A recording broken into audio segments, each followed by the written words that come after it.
Hey guys, welcome back. What we're going to talk about today, and I've noticed in looking back at some of my videos and stuff, people have asked, they've requested that I send them my diagrams or talk a little bit more about diagramming or teach diagramming. Well, I'm not going to send out my diagrams. The reason for that is because if I do it for you, then how do you learn to do it? And I do that, same thing with my students at school. If I have to do it for you, you've gained nothing. So I decided to go ahead and do a video on how to diagram. Now, like I've said before, you're going to hear a ton of different terms on where they're at on the head form. What matters is, do you know where they're at on the head form? I don't care what they say. I don't care what I say. Do you know where I'm at, or they are at, or you are at on the head form to do a haircut, to do the cut that they want? And I'm going to be talking about a lot of whys. So please, if you find that you have to pause this, take notes, rehear it, then pause it, play it back, take your notes, do what you need to do to get this. Because knowing where you're at, and you've heard me use this phrase many times, I use it with my students constantly. If you don't know where you're at, how do you know where you're going? And as I've said before, I'm not here to show you, I'm here to teach you.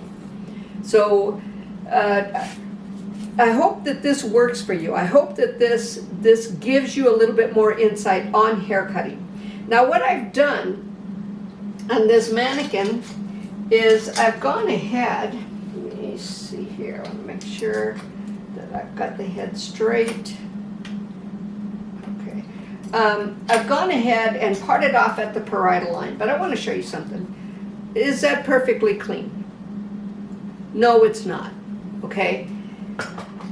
If I wanted this perfectly clean, my comb would be held exactly horizontal to that parietal line throughout. Exactly horizontal. Now, are you beginning to see where that's a whole lot cleaner? Exactly horizontal to the head form. But how do I know where the parietal line is at? How can I make sure that I am exactly at the parietal line? Is this line going to make a difference? It's only going to make a difference on a precision haircut, where every single hair, what's that haircut is that? That's the uniform layer. Has to be the exact same length. Many times you're going to get haircuts that they just want layering up on top. The parietal line, or that curve of the head, somebody's going to call it the crest. Somebody's going to call it what? The curve of the head. The only thing is, where does it start? Where does it end? So first of all, let's talk about how we find the parietal line. I have another comb here somewhere. I just had it 2 minutes ago. Oh, here it is. Okay. It's just a bright blue comb. I went ahead and got a bright blue one.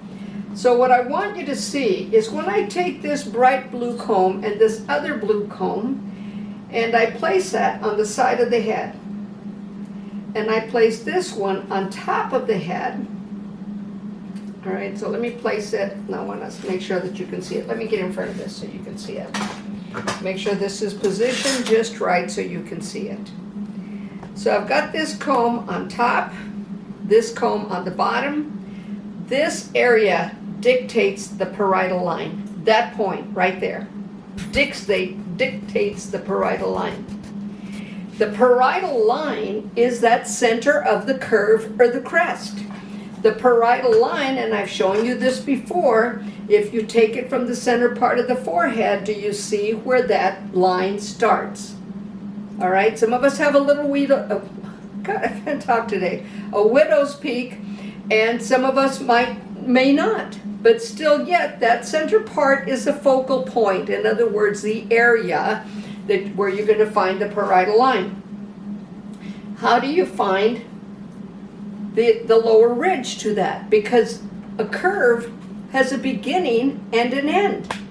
That doesn't change. A crest has a beginning and an end. So the beginning to your to your upper, and it's called the upper and lower ridge, to the parietal line, or the upper and lower area of the crest or the curve, where the comb leaves the head, right there.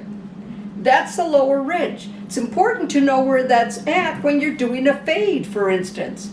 Do you notice? Look at the fades that come up. That's where it stops. That's before the head starts curving around. That's why it fades. There's your why.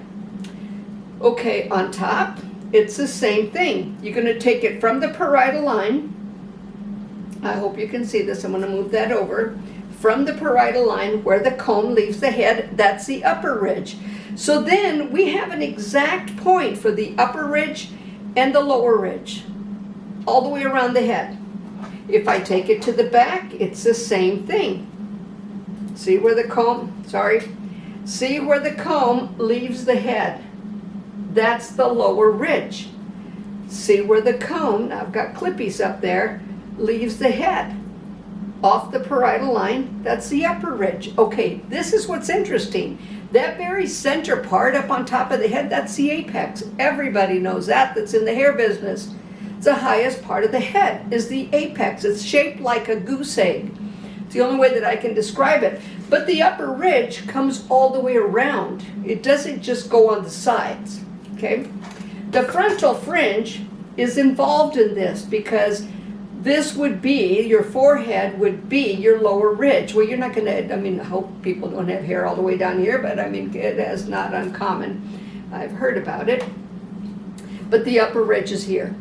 What we deal with, if you go know exactly where the apex is, and you create a pie shape to the parietal line, a pie shape to the parietal line, that's the frontal fringe.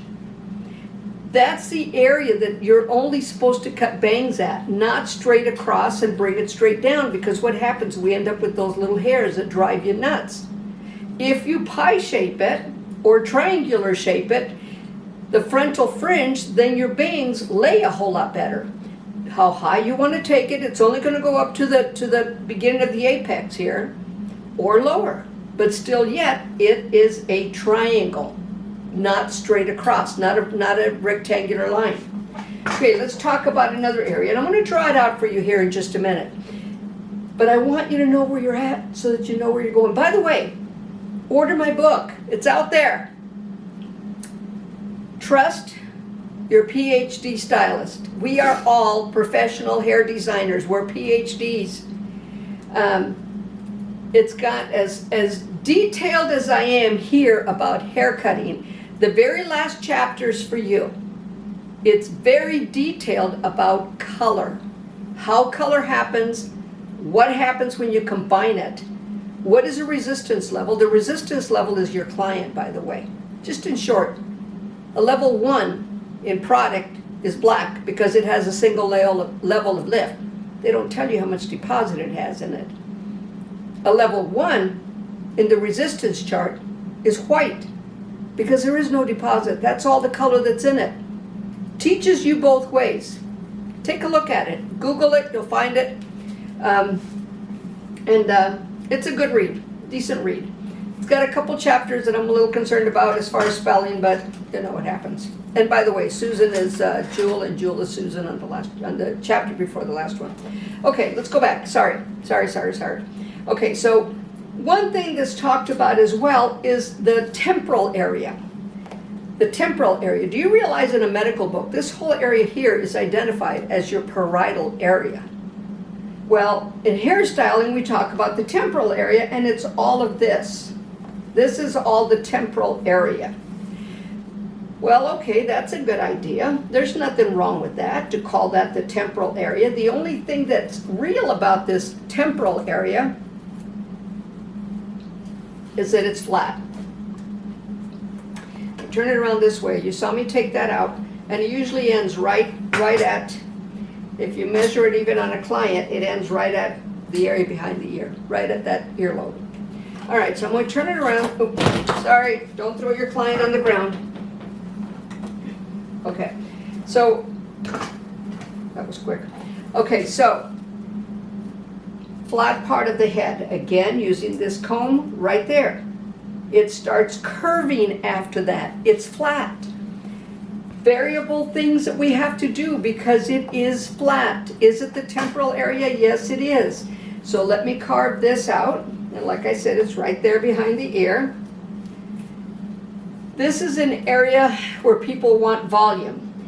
And this is where you have, initially, other than the hair on top, the least amount of hair. But is it visual to the naked eye? Yes. Everybody sees that area, that part of the head. All right, so what we do with it, the decisions that we make, all have to do. So every time I do a class, as far as what do you do?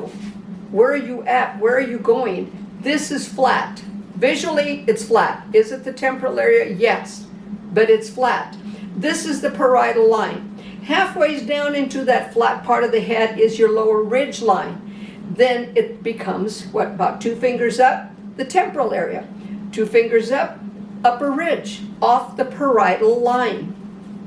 I've shown you how to do this before, but in order to find the nape, and a lot of people do the nape in this form. Well, that's incorrect, because if you section out the nape straight across from the ear, let's say from the, and you'll find out what this is in a minute, but it's called the tragus, to the other side horizontally, that's incorrect, because you are also, let me just turn her around because she's been driving that.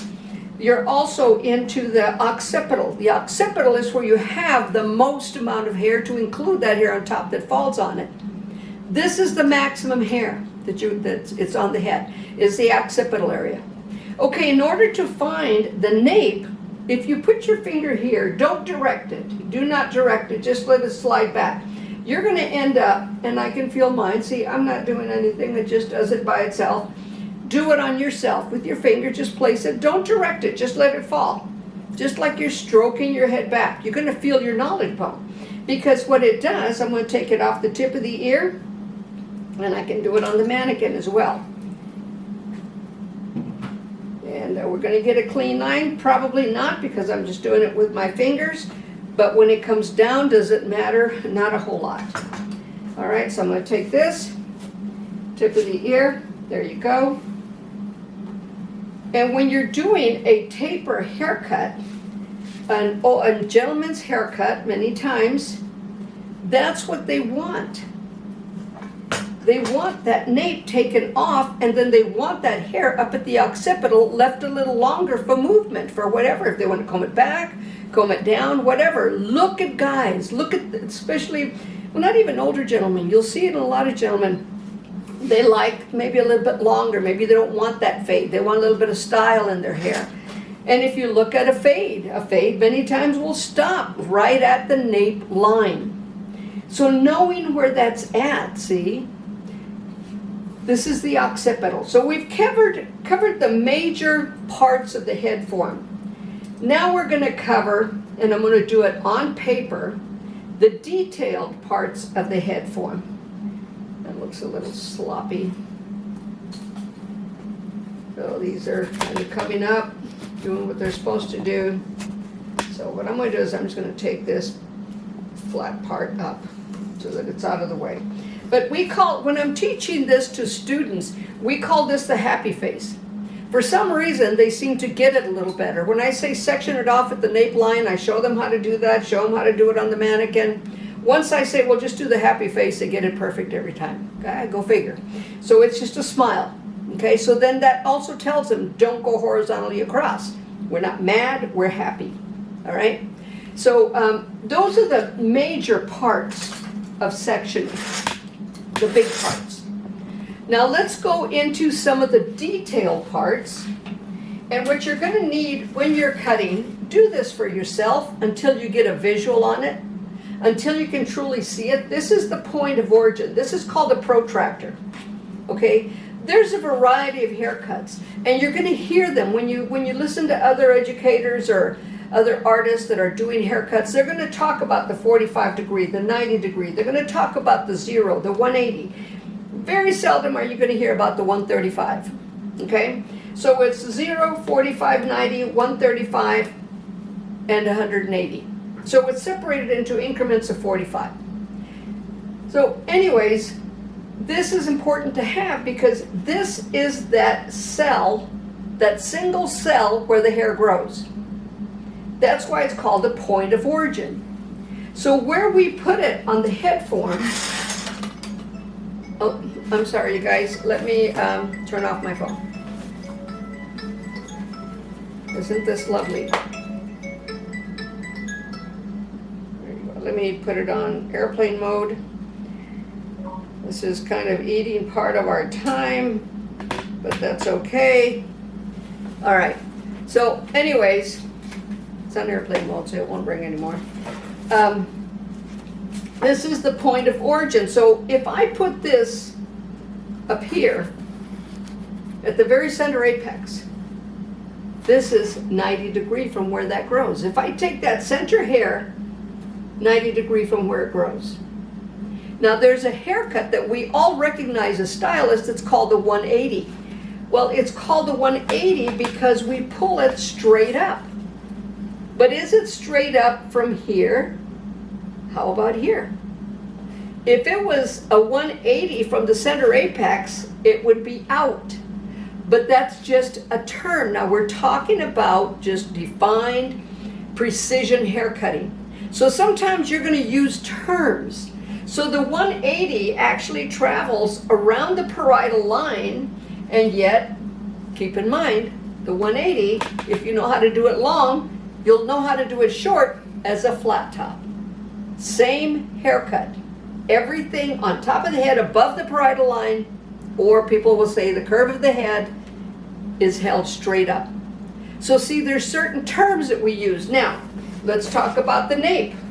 If I hold it out in this form, and I hold this hair out at a 45 degree, it looks like a 45 degree, doesn't it?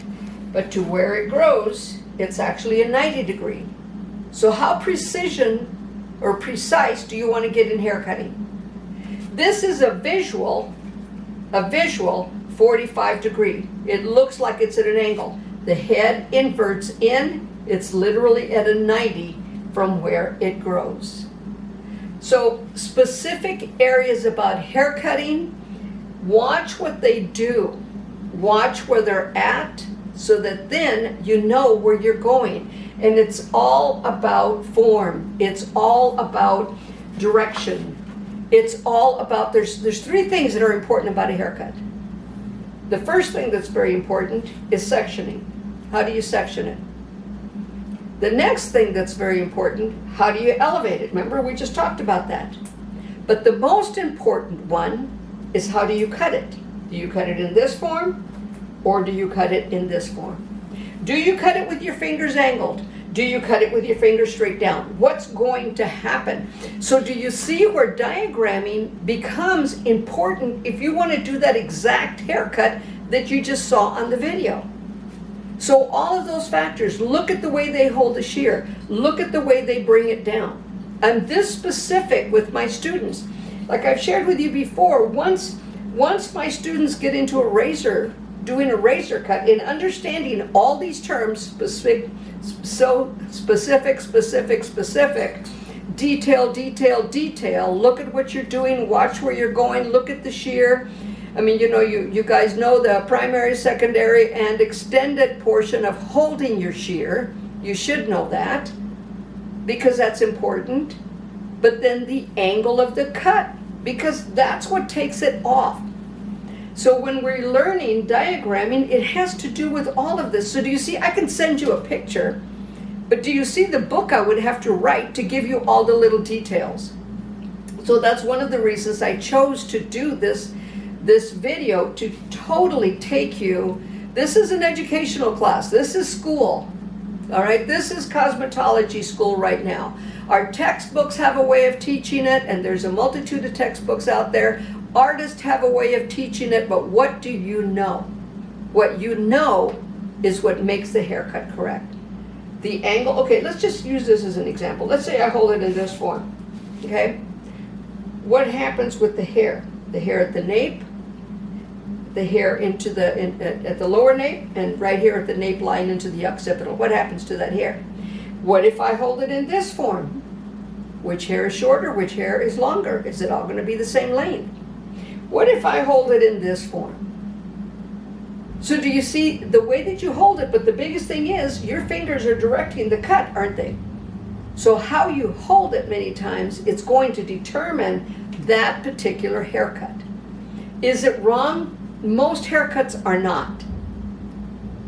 It just depends that the client leaves happy, that you've done something that somebody else doesn't really know how to do. Now remember, the flat part of the head, oops, I don't want that to fall. The flat part of the head, you have the least amount of hair. Occipital, you have the most. You have quite a bit of hair on top, but then again, it depends on how they recede back, all of that. If they're losing hair at the crown, those become factors. All right? So once you bring the hair down, yes, that increases the number of hairs. So what do you do when you want volume? Go back to the 180 haircut. I talk a lot about that. What do you do when you want movement? Just depends on how it's cut. So teaching you how to diagram is more than just, like I said, there's no reason for me, it would be crazy for me to send you diagrams because it would take too many instruction notes. So know where you're at to know where you're going. So let's learn how to diagram real quick. Let's figure it out. So do you know how to do a question mark? Yeah, there's a question mark right there. See, that's a question mark, right? But if we take that question mark, do you know how to do a number 1? That's the number 1, right? And just underneath the number 1, you know how to do a number 2. There's your hairline, or we call that the perimeter line. Keep that in mind. Make a note of that. Now remember, you're learning how to diagram. I'm not going to write them down for you. I've got another video where I wrote them all down for you. This one, you write it down because you're going to learn how to diagram from this.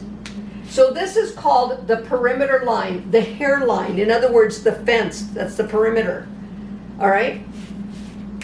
Just in this area here, what does that look like? That's your ear. That little nodule on your ear, this nodule, that little round spot, kind of hard spot on your ear, is called the tragus. The tragus is a point of measure. So is the roundness of the ear, so is the top of the ear.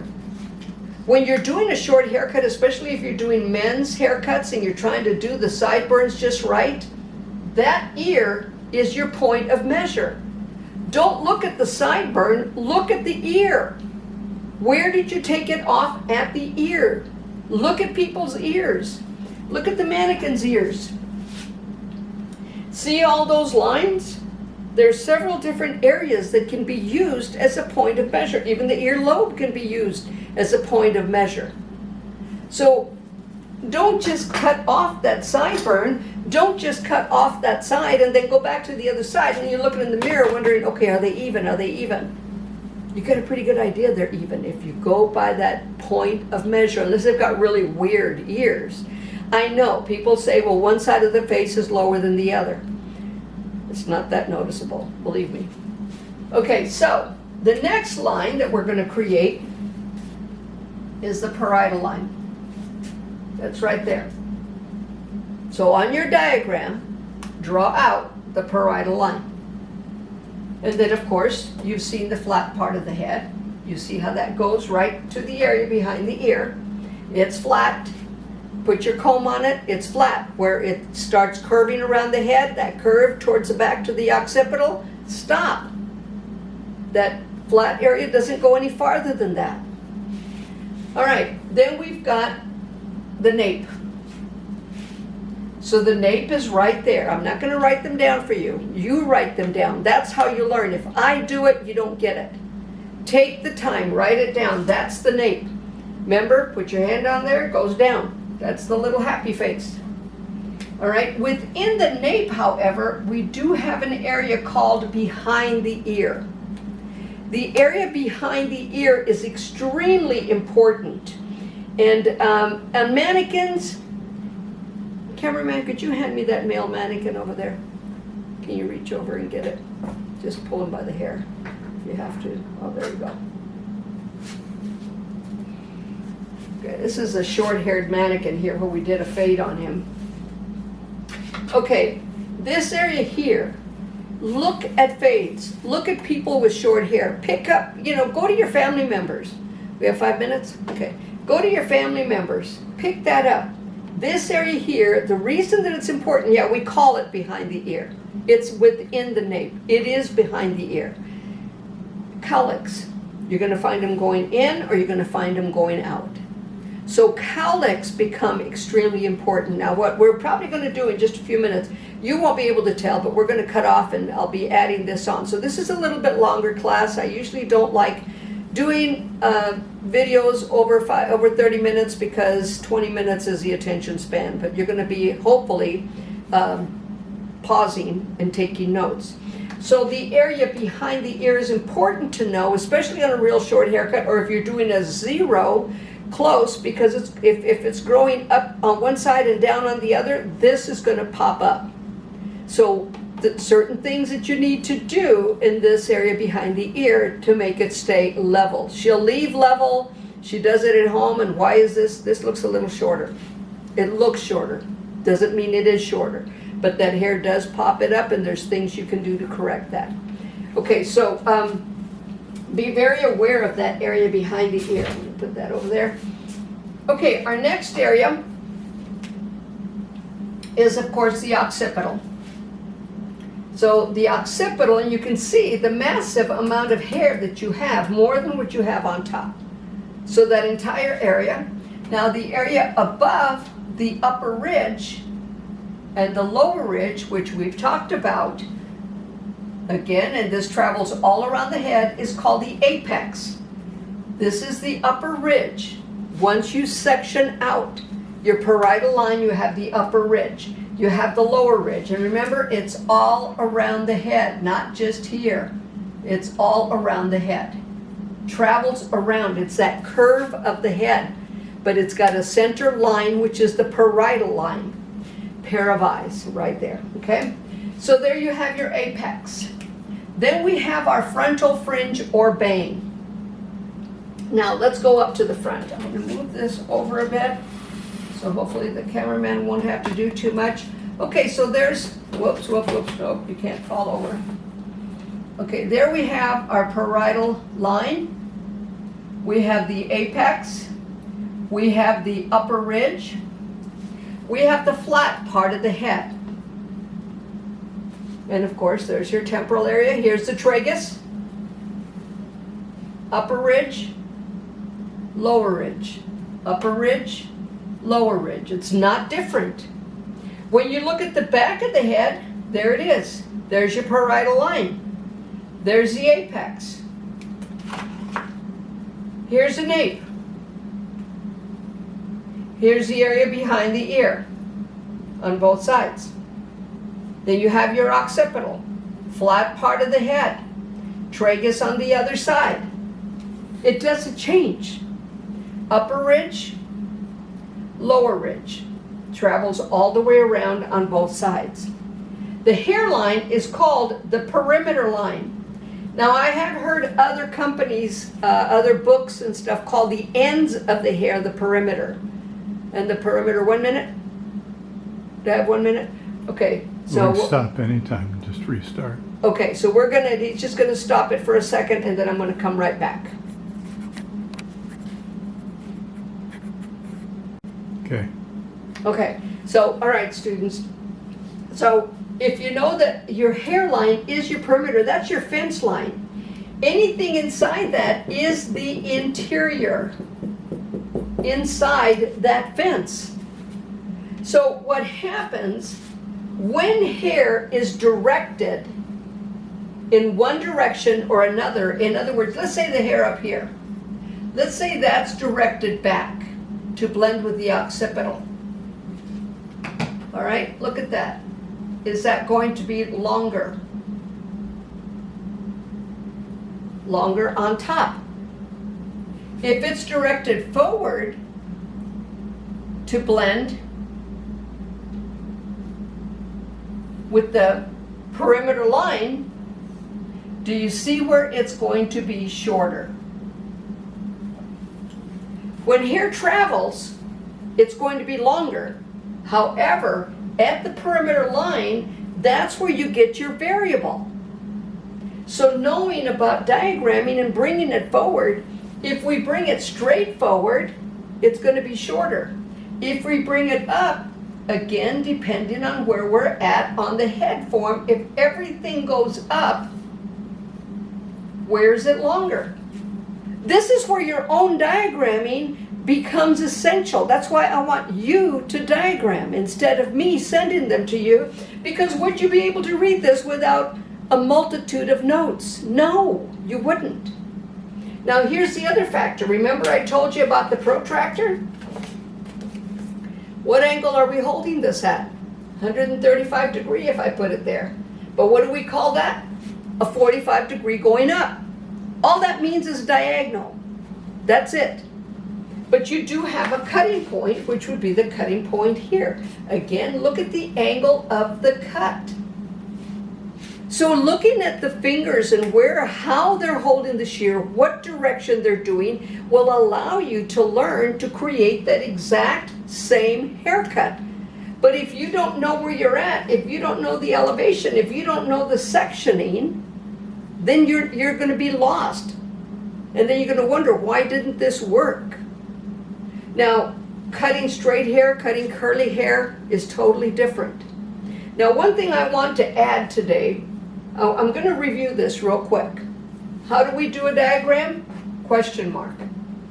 A number 1, a number 2. Right here at the ear, once you put the ear in, that little nodule is a tragus. Hairline is called the perimeter line. Hair inside the head is called the interior. Apex, upper ridge, lower ridge, parietal line, frontal, fringe, or bang. That's that right there. Frontal, fringe, or bang. And then you've got your nape, the area behind the ear, the occipital. All of those areas become extreme.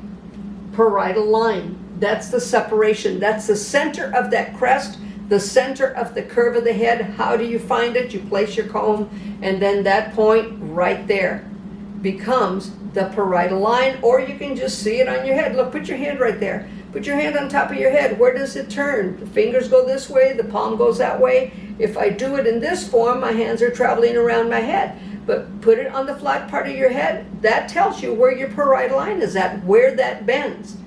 Then you've got your upper ridge and your lower ridge. So knowing all these little factors, a nape, how do you find that? You place your finger here, just write it back. It goes back.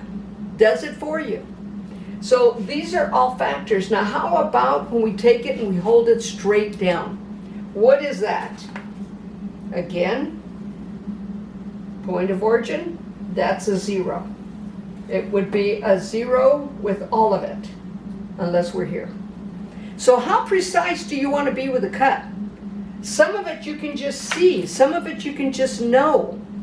Now the other factor is when we do a haircut and we bring it all to the center, this travels to that center point, are we doing a 0? No, we're doing an A line. Because when hair travels, it does what? Gets longer, unless you're working forward into the perimeter or hairline. So this is all about diagramming. This is all about looking at it to see what you're doing. There is one thing that I want to add, however. Now this is pretty much like a wall clipper, but it is Oster. And that's just my favorite. We have a wall at the school. They get hot. Of course, they don't buy the most expensive ones there either. But the one thing about the blade with your clipper, if you have a wall clipper, you've got a flat part and then it's got a little bit of a curve. Now this is what I want you to see. When it's coming up flat, the clipper is coming up flat. Do you see how it would automatically, if you come straight up with it, this hair at the perimeter line is going to be slightly longer than the hair at the lower ridge. If you go straight up, don't bring it around the head, you go straight up. Now that's what I love about my Oster and I use this one pretty much 100% of the time. The reason I like this, my other Oster still gets a little warm. It's a little bit more expensive Oster, so it's a little more controlled. But I love these because they're motor driven. And I'm not advertising for Oster, believe me. It's just something, it's a preference of mine. I get nothing for this. But what I like about it, when my blade does get hot, my other blades, you just take it off. I hope that's clean. You take it off, and then you can just replace it with another blade. Instead of buying, you know, I see many other people that cut hair that have got several clippers in front of them because they get hot. So much easier, just take that off, put the other one on, you're ready to keep moving. This cuts through everything. This will cut through straw. I mean, unbelievable. I love my Oster clippers. It's just something that once I started using them, is it a little bigger? Yeah, it is. But you'll learn to do it. But what I want you to see about it, again, the Oster clipper, one thing about the clipper in cutting, this area here identifies how much is being cut off. So how much length do they want? This is a 3.5. Of course, you know, with your wall clipper, we just move it up and down, and it goes to a 1 or goes to a 0. You don't have many options unless you put a guard on there. I love just changing my blade, and I just keep moving, and I don't have to worry too much. So in using a clipper, of course, when you're coming straight up, and you can see it, if you're coming straight up, where's it going to be longer? All right? If I move in, it's not going to be. It's going to be shorter. So these are all areas of diagramming, figuring out what's going on. What did they do? If they go straight up for goodness sake. If they cut straight up, cut straight up. If they do scissor over comb, the same thing. Look at the direction of the comb. If the comb, where did I put my comb? Here it is. Okay. If the comb is going at this angle, look at the angle of the comb. This is all about diagramming. Because you're going to write all these little notes down. It may seem like, what is she doing? She's supposed to be drawing that, not to. Yeah. Everything. When you're cutting a taper cut, you're going to hold the comb from the perimeter line to the tip of the ear, and you're going to hold it. Remember, you learn to carve. I have another video where I taught you how to carve. Well, that's the carving technique. You're going to start flat, curved, flat. But look at the angle of the comb. And I can't tell you with my students, I don't fight with them, but I have to keep correcting them because they want to carve in this form. You carve in this form, you're going to get a hard line that's not going to create the same cut. Is it wrong? No, it depends on what you want. All right? Now, normally I will do horizontal along the parietal line, but I take it up to the upper ridge and kind of curve the comb around a bit if I just want to get rid of that little bubble look you get there. You've seen that bubble look that you get just around the curve of the head. You're thinking, how do I take that off? Well, you pick it up with your comb, turn it, you know, so that it's 90 degrees from where it grows. So it's at the same angle as the head form. Let me bring my fella over here. So if I take this and I hold it in this form, which is what we did. See, that's 90 degrees from where that grows. So if I do it in that form, it gives it that nice blend, that nice fade looking effect. Mannequins are a little bit harder to do than clients. You're not going to see the same result. Now, many times too, when you're cutting on a mannequin and you come out, you curve out, you're going to get a little bit of a corner here. What you do is you come in with your clipper. You've got the same clipper guard. Just take that corner off at that angle. Look at what they're doing. Look at how they're holding it. All that has to do with diagramming and your note taking for this. So I hope this has helped you. I know there's a lot of details. I know there's a lot of places to look at. Know where you're at. Know where you're going. Build a good solid foundation. When you're watching a video, try and use these terms. See if it doesn't help you. Try and diagram it. Pause the video that you're looking at. I don't care who's cutting. Look at what they're doing. I'm not here to show you. I'm here to teach you. So that's why I take the time to do this stuff. I hope it works out for you. I hope you get it. If there's other things that you want to know, for instance, what is, I mean, I think we did a finger wave thing a while back. I mean, finger waves, that's just more decorative, you know, but if there's something that you want to see, if you want to see, the point is, I do a lot of models that come in. Yeah, I give away a lot of haircuts, free haircuts and stuff, but, you know, to see where you're at, because on a client, the head form is different. They've got those little indentations on their head. You got to stretch the skin. You can't stretch the skin on the mannequins, but what you can do on the mannequin is learn procedure. The biggest thing, especially in clipper cutting with a mannequin, I always teach the students once they've got the hair like about 6 inches all long away from the head, then I teach them the carving, and they take off 1/2 inch at a time to practice that carving technique. Before they get started, they have to take their clipper comb, the big clipper comb, and get yourself one of those. If you don't have one, you can get them at Sally's, and then just practice doing this. Doing this form only if the hair's tangled. Notice how I held my hand. Do you see the difference? It's those fine little intricacies that make the difference. Normally, I do this with my fingertips, not my full hand. All right? All right, guys, I hope that this helped you. Again, please look over my book, get it. I'm hoping that you do. Trust your PhD stylist. This is for you. I hope it worked out. Pause it, do it, use it. God bless. Where do they buy the book? Oh, Amazon or Google it.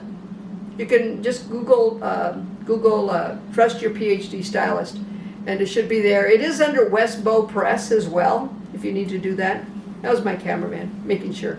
All right, take care, guys. God bless. See ya.